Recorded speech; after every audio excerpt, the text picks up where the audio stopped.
there, people of the internet, and welcome back to a video of me and makeup. So this is a video of my birthday look. My birthday is October 14th, and I actually celebrated on the 10th, which was a Saturday, because my birthday this year was on a Wednesday. Boring. But I don't know, I just have so much fun with my makeup most of the time, and I do not have a plan.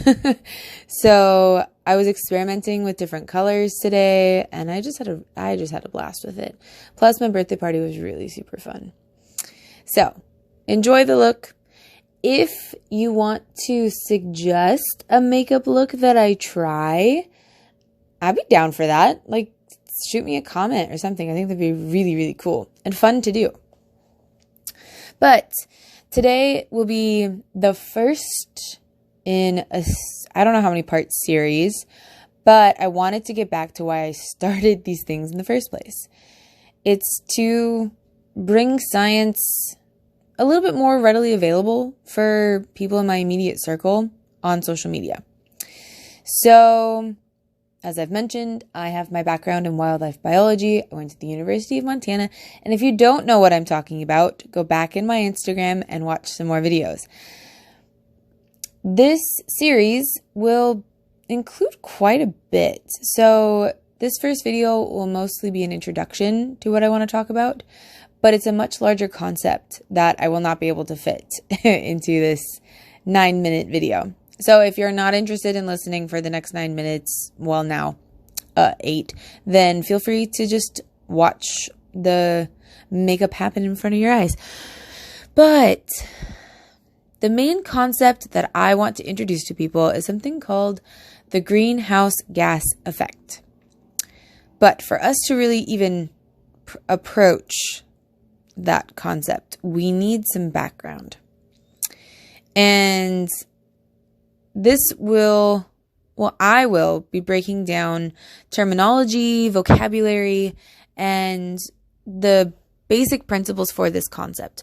So, first things first is the vocabulary that I'll be using. I will be using carbon dioxide and CO2 interchangeably. First off, what the heck is carbon dioxide? Well, we go into elements and we go into the basic makeup of everything in the world.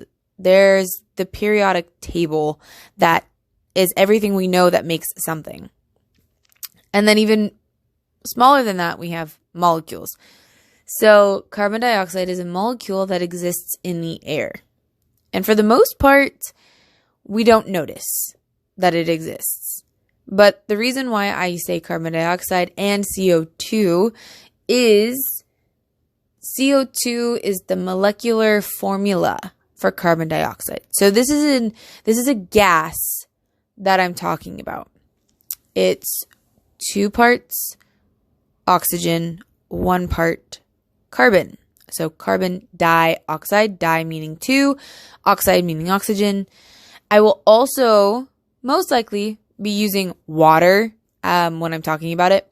But for those that may not know, water has a molecular formula of H2O. Now, I know you've heard that, but it's 2 parts hydrogen, 1 part oxygen. So H2O, also known as water, or in Korean, 물.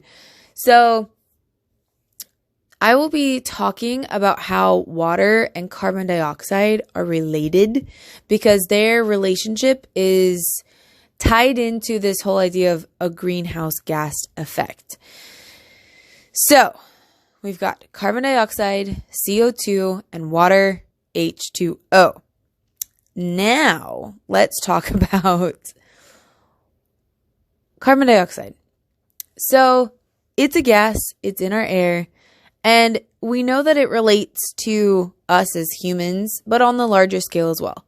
We breathe in oxygen and breathe out carbon dioxide. And carbon dioxide is a pollutant, meaning it's something that pollutes the air. It makes it harder for humans to breathe.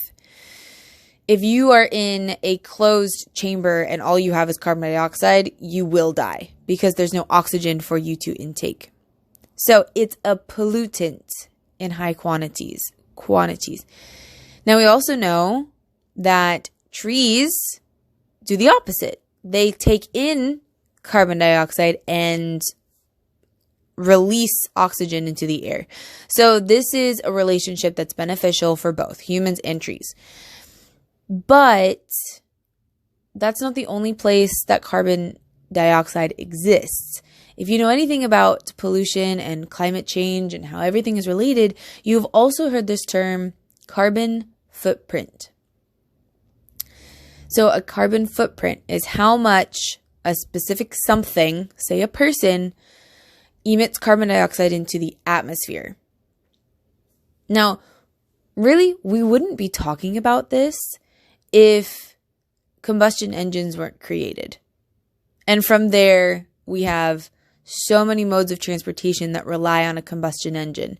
Cars, trains, airplanes, submarines, boats, so many things use a combustion engine to propel themselves that if we did not have that invention, carbon footprint wouldn't even be in our vocabulary.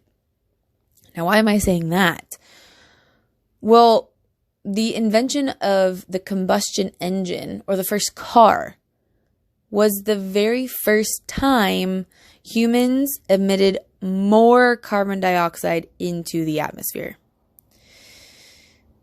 There are a lot of ways that humans did that prior to the invention of the car, but after the invention of the combustion engine that went into cars, that went into trains, that then after the airplane was invented, went into the airplane.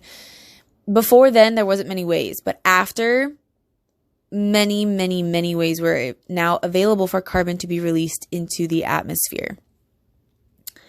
And a carbon footprint is a diameter or a measurement on how much a single person emits that pollutant, carbon dioxide, into our atmosphere. And this all relates back to the greenhouse gas effect. And something else I want to talk about is the role of the ocean in regards to climate change. This is a longer topic, which is why I'm doing a several-part series. But after cars and the combustion engine was invented, there was a huge spike in carbon dioxide in the atmosphere. And for a long time, it was debated on whether this spike was human-caused or not. And it's really hard to deny that it was because of humans, because humans are the ones that invented carbon, or not invented carbon dioxide, but invented the combustion engine. And then therefore, cars became more readily available. You get the picture. Now, why am I bringing this up? It's an excellent question. How does carbon dioxide relate to global climate change at all? Well, that's where the greenhouse gas effect comes in. And this will be saved for the next video because I don't really want to overwhelm you. But just as a reminder, I'm going to be talking about how carbon dioxide and water relations, how they are related, what that means for global climate change and pollution, and how everything and what the role of the ocean plays in our lives today regarding climate change. Now, I do want to take a moment and just say thank you for every single one of you that has listened and watched these videos. I have so much fun making them, and I do them relatively quickly and easily. So if you have any constructive criticism regarding these videos, please share. I'm always looking to better myself, and taking your input is really important to me. But as always, thank you for listening, and I'll catch you on the next one. Have a lovely day, and I'll talk to you later.